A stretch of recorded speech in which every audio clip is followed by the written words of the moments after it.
কবিতা আবৃত্তি করতে যাচ্ছি। কবিতাটি হলো মাগো ওরা বড়, লিখেছেন কবি আবু জাফর ওবায়দুল্লাহ। কুমড়ো ফুলে ফুলে হয়ে পড়েছে লতাটা, সজনে ডাঁটায় ভরে গেছে গাছটা, আর আমি ডালের করে শুকিয়ে রেখেছি।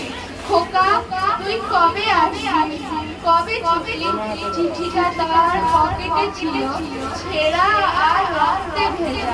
মাগো ওরা বলে সবার কথা কেড়ে নেবে, তোমার কোলে শুয়ে গল্প শুনতে দেবে না।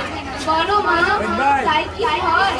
তাই তো আমার দেরি হয়েছে, তোমার জন্য কথায় জোরে নিয়ে তবেই না বাড়ি ফিরব।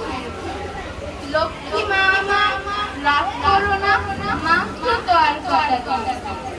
মা পরে আর হাসে, পাগল ছেলে, তোর উপরে কি রাগ করতে পারি? নারকেলের ছেড়ে ছেড়ে উল্কি ধানের মুরগি ভাজে, এটা সেটা আর কত কি, তার খোকা যে বাড়ি ফিরবে, ক্লান্ত খোকা।